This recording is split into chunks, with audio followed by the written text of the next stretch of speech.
The ancient Egyptians were a black people. The pharaohs who ruled Egypt during the days of Moses were black. Here is complete proof from history and the Bible. Note: all Bible quotes in this presentation are from the 1611 King James Bible, as translated out of the original language Hebrew. One of the best ways to identify the skin color of the Hebrews in the Bible, is by finding out the true appearance of the ancient Egyptians. This is so because people of other nationalities constantly mistook the Israelites of the Bible for the Egyptians. It is also important to know that the children of Israel looked like the Ethiopians. One of the facts Scripture gives us about Israel has to do with their physical appearance. Throughout Scripture, Israel is described as physically looking like the sons of Ham in appearance. Ham was one of Noah's 3 sons, Shem and Japheth were the other 2. Genesis chapter 6, verse 10. And chapter 10, verse 6. And Noah begot 3 sons, Shem, Ham, and Japheth. And the sons of Ham, Cush, and Mizraim, and Phut, and Canaan. Noah's descendants repopulated the earth after the great flood. Ham's descendants are traced to the families of Africa. All 4 of Ham's sons and their descendants occupied the regions in and around the continent of Africa, which included what is today referred to as the Middle East, which was also a part of the continent of Africa. Ham's sons are the people of the African continent, which include the ancient Egyptians, Ethiopians, Somalians, Sudanese, Canaanites, and Libyans. Ham was the youngest son of Noah, and he had 4 sons, Cush, Mizraim, Phut, and Canaan. The descendants of Ham are called Hamites. Mizraim was the second son of Ham. Mizraim, also known as Masar or Mesr, is the name of a biblical man, a people, and a land. The Mizraim people, or Mizrates, are simply descendants of Mizraim, the second son of Ham. The land of Mizraim is just a name that was generally given by the Hebrews to the land of Egypt, and may denote the 2 Egypts, the upper and the lower. Genesis chapter 50, verse 11. And when the inhabitants of the land, the Canaanites, saw the mourning in the floor of Atad, they said, "This is a grievous mourning to the Egyptians," wherefore the name of it was called Abel Mizraim, which is beyond Jordan. According to Iston's Bible Dictionary, Abel Mizraim means meadow of Egypt, or mourning of Egypt, a place beyond, in other words, on the west of Jordan, at the threshing floor of Atad. Here the Egyptians mourned 70 days for Jacob, Genesis chapter 50, verse 4 to 11. Its site is unknown. So in simple terms, Mizraim was the progenitor of the ancient Egyptians because the word Mizraim refers to the land of Egypt. And by now we know that the ancient Egyptians were descendants of Ham, and would be known as the Hamites. Zondervan Bible Dictionary asserts that, Ham, the youngest son of Noah, born probably about 96 years before the flood, and one of 8 persons to live through the flood. He became the progenitor of the dark races, not the Negroes, but the Egyptians, Ethiopians, Libyans, and Canaanites. Bible scholars agree that the Hamites are the dark races, which include the Egyptians, Ethiopians, Libyans, and Canaanites. This means that the ancient Egyptians were a black people. They were indeed what we know today as black Negroes. This is historical fact. Gerald Massey, the English writer and author of the book, Egypt the Light of the World, wrote, "The dignity is so ancient that the insignia of the pharaoh evidently belonged to the time when Egyptians wore nothing but the girdle of the Negro." Sir Richard Francis Burton, a 19th-century English explorer, writer, and linguist in 1883 wrote the following to Gerald Massey. "You are quite right about the African origin of the Egyptians. I have 100 human skulls to prove it." Scientist, Robert Taylor Pritchett, states in his book The Natural History of Man, "In their complex and many of the complexions, and in physical peculiarities, the Egyptians were an African race." This fact is also supported by secular historians. Ancient Greek historians never had any confusion on the inhabitants of ancient Egypt. They knew that long ago, ancient Egypt began as a northern extension of Nubian culture and people. A Greek historian by the name of Herodotus, commonly known as the father of history, and a person we would call white, talks at length about black-skinned people. Herodotus visited Egypt 75 years after the Persians had taken over but before the Greeks, Romans, and Arabs conquered the land. He traveled the whole length of the country from north to south.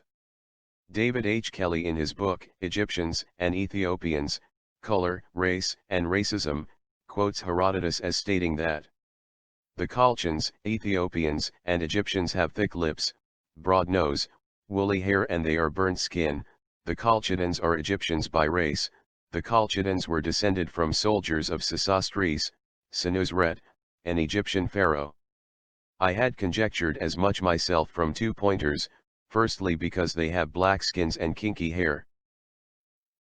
As per most translations, Herodotus described ancient Egyptians as having black skin with woolly hair. He is also quoted asserting that, the Greek oracle was known to be from Egypt because she was black, and the natives of the Nile region are black with heat. So, Herodotus knew very well that the ancient Egyptians were a black people. Anthropologist, Count Konstantin de Volney, who lived from 1727 to 1820, spoke about the race of the Egyptians that produced the pharaohs. He later paid tribute to Herodotus' discovery when he said, "The ancient Egyptians were true Negroes of the same type as all native-born Africans. That being so, we can see how their blood mixed for several centuries with that of the Romans and Greeks, must have lost the intensity of its original color, while retaining nonetheless the imprint of its original mold. We can even state as a general principle that the face is a kind of monument, able in many cases to attest to or shed light on historical evidence on the origins of the people." The fact that the ancient Egyptians were black-skinned prompted Volney to make the following statement: "What a subject for meditation! Just think that the race of black men today are slaves and the object of our scorn, is the very race to which we owe our arts, science, and even the use of our speech." Aristotle is another Greek philosopher who confirmed the fact that the Egyptians were black. He described them in the following manner: those who are too black are cowards, like for instance the Egyptians and Ethiopians. But those who are excessively white are also cowards, as we can see from the example of women. The complexion of courage lies between the two. Notice that Aristotle put great emphasis on the Egyptians being too black. Hence, letting everyone know that the ancient Egyptians had a very dark appearance. Aeschylus was another Greek historian who wrote about the ancient Egyptians being black. He made the following statement in describing an Egyptian crew: "I can see the crew with their black limbs and white tunics." A Greek writer by the name of Lucian, when describing an ancient Egyptian boy, said, "This boy is not merely black, he has thick lips and his legs are too thin."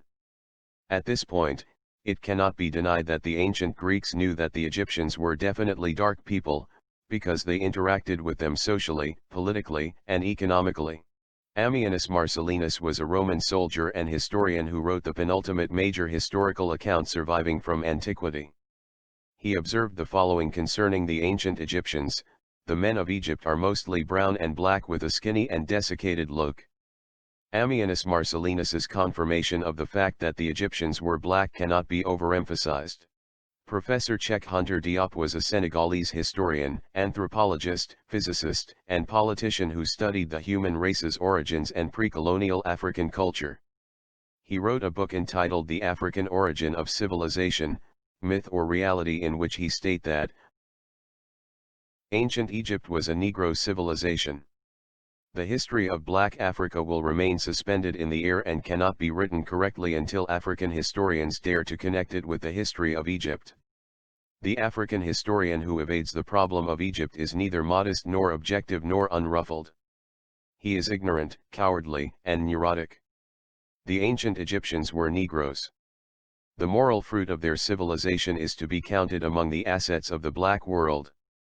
In practice, it is possible to determine directly the skin color and hence the ethnic affiliations of the ancient Egyptians by microscopic analysis in the laboratory.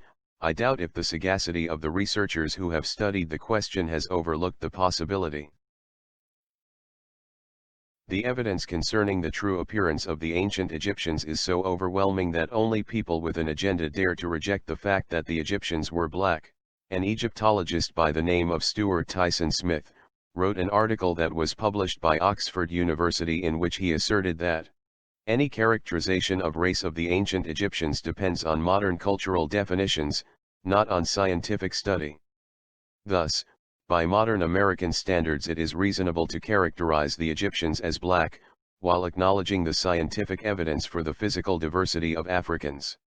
Louis Seymour Bazet-Leakey was a British paleoanthropologist and archaeologist whose work was important in demonstrating that humans evolved in Africa, particularly through discoveries made at Olduvai Gorge with his wife and fellow paleontologist Mary Leakey. He made the following statement concerning Africa. The critics of Africa forget that men of science today are without exception, satisfied that Africa was the place of birth of man himself, and that for thousands of years, Africa was in the forefront of all world progress. In ancient times, the dark races, which are basically the descendants of Ham the youngest son of Noah, had great empires second to none. Back then, the Hamitic races were simply on top of the world, and they had great wealth much like the Europeans of today. Edem Kodjo, the author of Africa Tomorrow, who happened to be a great researcher on Africa, confirmed this when he stated that it is here in Africa that history began. Far from being a gratuitous assertion, this statement is undeniable scientific fact for which one finds corroboration when one roves the world in search of the remains of the ancient civilizations. According to the present state of research on the origins of the progress of humankind and civilization, the mother of mankind, Africa remains the privileged source of the manifestations of intense human creativity. As evidently shown, the Egyptian civilization was a black civilization. The people that built the pyramids in Egypt, which even in the 21st century cannot be reproduced, were black. Black people built all the cities of ancient Egypt, and this includes the city of Memphis, which was constructed in about 3100 BC. The pharaohs that ruled during the time of Moses were black, and they used the Israelites as slaves to build up their nation. Exodus chapter 1, verse 7-11. And the children of Israel were fruitful, and increased abundantly, and multiplied, and waxed exceeding mighty, and the land was filled with them. Now there arose up a new king over Egypt, which knew not Joseph. And he said unto his people, Behold, the people of the children of Israel are more and mightier than we, come on, let us deal wisely with them, lest they multiply, and it come to pass, that, when there falleth out any war, they join also unto our enemies, and fight against us, and so get them up out of the land. Therefore they did set over them taskmasters to afflict them with their burdens. And they built for Pharaoh treasure cities, Pithom and Ramses. The Hebrews were a part of ancient Egyptian civilization as they provided free slave labor, which was essential in building up Egypt. In fact, people of other nationalities often confused the Israelites with the ancient Egyptians. At this point, it must be noted that the modern Arabs who currently dominate the region of North Africa, are not the same as the ancient Egyptians who occupied that land during the time of Moses. Keep in mind that Egypt has changed several times since the time of the Mosaic Exodus. This is due to the conquest of Egypt by the Assyrians, Persians, Greeks, Hyksos, Romans, and lastly the Arabs. Most of the people of modern Egypt are descended from Arabs who invaded Egypt in the 7th century and whitened the population. It must be understood that the original inhabitants and founders of this vastly important civilization were its native black people. It is also very important to note that just because the ancient Egyptians were black does not mean that every person of African descent is an Egyptian. Today the living descendants of ancient Egyptians are most likely the Somalians and Sudanese. In fact, the Beja people of northeast Sudan and southern Egypt are a true representation of ancient Egyptians. The language the Beja people speak is the closest language to that of classical Egypt. Africa is a continent of diverse people. The Hamitic races, which include the Egyptians, Ethiopians, Libyans, and Canaanites, are the true Africans. The Negroes belonging to Niger-Congo A and Niger-Congo Bantu's language family are not real Africans but real Hebrews of the Bible. The Hamites and the Israelites have been living together in Africa from time immemorial.